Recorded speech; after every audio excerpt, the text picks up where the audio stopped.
Hello everyone, welcome to my YouTube channel. तो इस video में हम लोग हम C S I NET sorry GATE के प्रीवियस ईयर क्वेश्चन सॉल्व करेंगे क्लासिकल मैकेनिक्स का।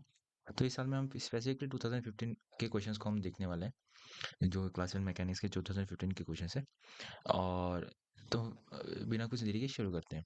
तो फर्स्ट क्वेश्चन आप देख रहे होंगे कि सैटेलाइट जो है एक सर्कुलर ऑर्बिट में मूव कर रहा है। Satellite is moving in a circular orbit around the earth is yeah kinetic TVNE are this average kinetic energy, potential energy and total energy respectively then which of the following is correct? ठीक है, इसका solution क्या होगा? आप थोड़ी देर pause करके खुद कोशिश करिए, फिर अगर नहीं हुआ तो सोल्यूशन देखना। अ, तो मैं सॉल्यूशन लिखना शुरू करता हूँ, ठीक। तो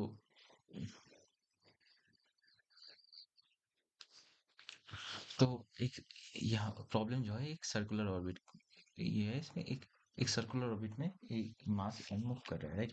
एक सर्कुलर ऑर्बिट में एक सैटेलाइट मूव कर रहा है अराउंड द अर्थ, ठीक है। तो इसका हमें ये इसका मतलब हमें ये पता है कि इसका सेंट्रीपिटल फोर्स जो है वो it be equal to its gravitational force, यानी कि अगर अर्थ का मास m2 है और सैटेलाइट का मास m1 है तो दिस इक्वेशन शुड होल्ड। यानी कि ये हुआ कि m1 m1 कट गया और कट गया, यानी कि v square should be equal to gm2 by r, right right. और एक चीज आती है कि gm1 है और एक हमारा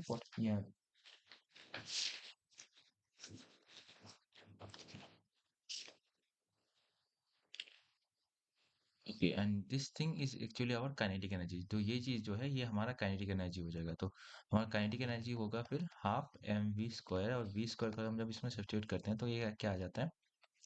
it comes out half m1 gm2 by r, right. This gm1 m2 by r नीचे 2 है। नाउ इसमें जगह पे पोटेंशियल एनर्जी क्या होता है? इसका क्या होता है? Potential energy is minus gm1 m2 by R, right. तो यानी कि ये क्या हुआ, लाइक टोटल एनर्जी जो है, like it actually tells us that total energy जो है T is twice of we.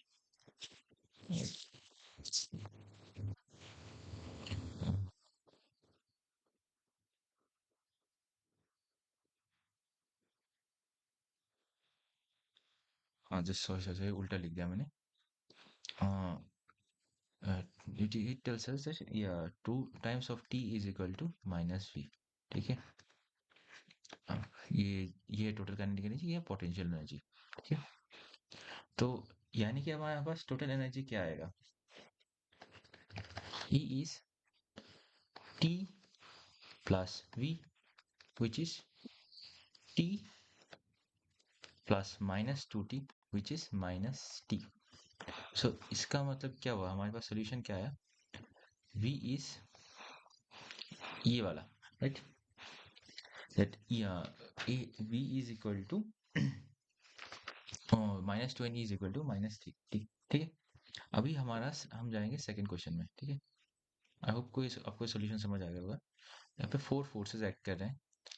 तो ये सारे कार्टेशियन कोऑर्डिनेट्स में दिया गया है, एंड कार्टेशियन कोऑर्डिनेट्स में दिए गए हैं। एंड उसको बोला जा रहा है कि कौन सा कंजर्वेटिव फोर्स है कौन सा नहीं है, ठीक है। स्टेटमेंट बेसिकली सी जो है यहाँ पे कंजर्वेटिव बताता है, and C is non conservative. तो यहाँ पे चार फोर्सेस दिए गए हैं। तो अभी ये जो प्रॉब्लम है, ये बाय प्रिंसिपल हमें क्या करना है, ये हमें उस किसी भी फोर्स का कर्ल निकालना है और उसका जीरो आ जाए तो यानी कि ये फोर्स कंजर्वेटिव है।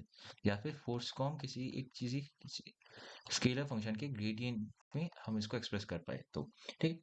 तो एक चीज हमें पता है कि ये जो v ऑफ r जो फंक्शंस होते हैं जिसमें sum k of r to the power n इन सब r कैप डायरेक्शन, ये जो सारे टाइप के फंक्शंस होते हैं वो सारे फंक्शंस क्या होते हैं? बाय डिफॉल्ट कंजर्वेटिव होते हैं। तो इस मतलब ऐसे फोर्सेस को अगर हम इसको देखेंगे तो हमें सॉल्व करने की भी जरूरत नहीं पड़ेगी। इस चीज को अगर हम इस चीज को एक्सपांड करेंगे, दिस एक्सपोनेंशियल फंक्शन को क्या बनेगा? Bunch of sum of v of r बनेगा। तो हमें ये पता है कि ये फर्स्ट फोर्स तो कंजर्वेटिव होगा, ठीक है। और सेकंड फोर्स जो हमारे स्फेरिकल कोऑर्डिनेट में है, ये फाई कैप डायरेक्शन है, आर कैप डायरेक्शन में नहीं, फाई डायरेक्शन में है, तो यानी कि ये फोर्स हमारे पास कंजर्वेटिव नहीं होगा। तो हमारे पास बचते हैं दो फोर्सेस जो कि कार्टेशियन कोऑर्डिनेट्स में है। अभी इसको भी हम सीधा देख के ही सॉल्व कर सकते हैं। कैसे? सी, ये जो एक्स क्यूब वाले फंक्शन हैं इसको तुम, हम इसको अलग तरीके से हो सकते हैं। दिस f3, तो एक सेकेंड मैं इसको नीचे लिख देता हूँ। हाँ, जो हमारे पास f3 है, this f3 can be written as some k of x cube into x cap direction plus k of y cube in y cap direction.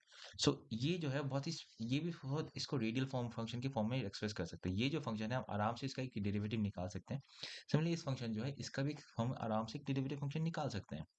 तो यानी कि f3 जो हमारा फंक्शन है, ये भी हमारा क्या हो जाएगा, ये हमारा एक कंजर्वेटिव फोर्स बन जाएगा। तो हमें पता है कि कौन कौन से हमारे फोर्स हमारे पास कंजर्वेटिव है, which is 1 and 3। So 1 and 3 कौन सा तो 1 and 3 आ रहा होगा कंजर्वेटिव फोर्स। तो यानी कि हमारे पास जो क्वेश्चन का आंसर होगा which is D, which is conserve 1 3, just a second, ये कंजर्वेटिव, यस, ये हमारा सॉल्यूशन होगा। ठीक है, अभी हम थर्ड वाले सॉल्यूशन पे आते हैं। थर्ड क्वेश्चन पे इसमें बोला जाता है कि हैमिल्टनियन सिस्टम है हमारे पास, और इसका दो मास का, और उसमें हमारे पास एक इंटरेक्शन टर्म है जो कि या along with sorry have velocity, जिनके वजह से इसका वेलोसिटी दिया गया है। और हमारे पास बोला गया है कि to find is given by this and the total energy and total moment and total momentum are conserve.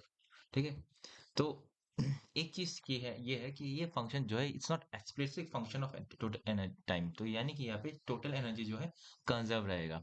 Okay, यहाँ पे जो टी है इस total energy and this total angular momentum है। तो और अगर हमें बाकी चीजें अगर हमें निकालनी पड़ेगी तो हमें कैसे निकालेंगे? तो हम इसके लिए क्या लिखेंगे, हम उसी भी नए टर्म का, जिसे do A by do T is should be Poisson bracket of A comma Hamiltonian plus explicit function, sorry partial derivative of the function with respect to time.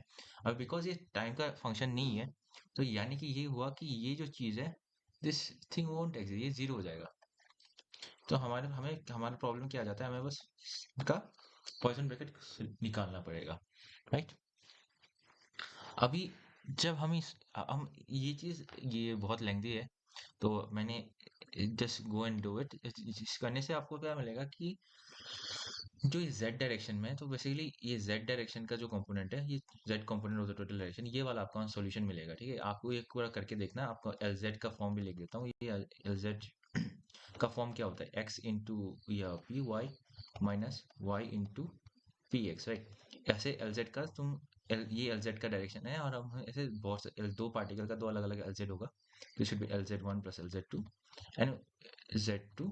And इसका हम क्या करेंगे, कम्यूटेशन रिलेशन निकालेंगे, sorry basically Poisson bracket निकालेंगे with the Hamiltonian. ठीक है, and this will give us zero. तो ये इसके वजह से हमें पास आंसर निकलेगा वो सी है। तो करके देखना, हमें बहुत टाइम लगेगा, इसलिए मैंने इसको बहुत ही सिंप्लीफाई करके बता दिया। ये एक इंटरेस्टिंग क्वेश्चन है। एक पार्टिकल है विथ रेस्ट मास m, जो डिके करता है to particle of equal mass 3m/10 में। ठीक है, तो अभी, और वो दोनों z डायरेक्शन में जा रहे हैं। तो इसको हम कैसे निकालेंगे? तो फर्स्ट चीज आएगा, हम तो तुम लोग तो क्या करेंगे, हम इन सारे मासेस का इनिशियल स्टेजेस में हम इसका टोटल या फोर मोमेंटम लिखेंगे। अगर आपको ये नहीं पता तो मेरा एडवांस इलेक्ट्रोडायनामिक्स का जो प्लेलिस्ट है वो देखना, उसमें सब मैंने डिटेल में एक्सप्लेन किया है। और सिमिलरली P2 क्या होगा, ये होगा 3/10 m, 0,0, PZ, P3 क्या होगा 3/10 m, 0,0, माइनस PZ। बिकॉज ये दोनों ऑपोजिट साइड में जाएंगे, बिकॉज हमारा टोटल मोमेंटम जो है वो कंजर्व होना चाहिए। ठीक है, तो ये हमने तीन अलग अलग मोमेंटम लिख दिया। अभी हमें क्या है, टोटल एनर्जी कंजर्व करना है, which is E1 should be equal to E2 plus E3। Now E1 क्या है, E1 इज नथिंग बट हमारा m। हमारा E2 क्या होगा, E2 will be our 3/10 m whole square plus P Z square. इस ठीक है, इससे रिलेटिविस्टिक एनर्जी का फॉर्मूला है। सिमिलरली E3 क्या होगा, it will be same 3/10 m square, sorry it should be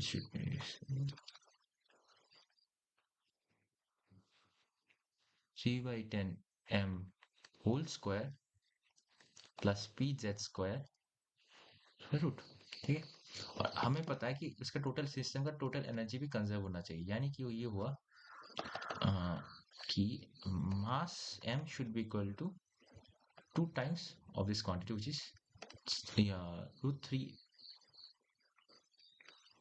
uh, 2 times of this root 3 by 10 m whole square plus pz square। ठीक है, एंड जब हम इसको सॉल्व करते हैं हमारे पास जो सोल्यूशन आता है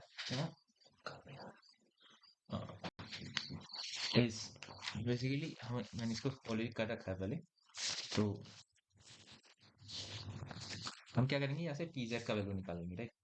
यहाँ से हमें pz का वैल्यू निकालना है, pz जो आएगा हमारा 4/10m आएगा। ठीक है, अब हमें पता है कि pz is also rest mass into v into gamma, which is gamma is nothing but root under 1 by root under 1 minus v square by c square। ठीक है, तो यानी कि 4/10m m should be m not v into gamma। अब ये क्या है, मैं बोलना भूल गया कि हम सारे सब जो है पूरा कैलकुलेशन नेचुरल यूनिट्स में करें, यानी कि यहाँ पे c का वैल्यू इक्वल टू 1 होगा। तो यानी कि ये हुआ it's is 4/10 is equal to 3/10 m v into divided by 1 minus v square। This is the thing, and ये जो C sorry this is 4/m, right, यहाँ पे m आएगा, यहाँ पे भी m आएगा, तो दोनों साइड से m कैंसिल हो जाता है, तो हमारा 10 गया, m गया, तो यहाँ पे v जो है हमारा 0.8 c आएगा। ठीक है, अभी यूजिंग दिस हमें पता है अगर एक हमें, बिकॉज हमें सिस्टम का मोमेंटम कंजर्व होना चाहिए, तो यानी कि होगा अगर एक स्तर दूसरी तरफ जा रहा है, दूसरे का दूसरी तरफ जाना चाहिए। अगर एक v1 से जा रहा है तो दूसरा -v1 होगा, राइट। तो बिकॉज ऑफ दिस हमारा जो सोल्यूशन होगा वो इट विल बी v। ठीक है, आई होप आपको ये सोल्यूशन समझ आ गया होगा। अभी हम फिफ्थ प्रॉब्लम की तरफ जा रहे हैं।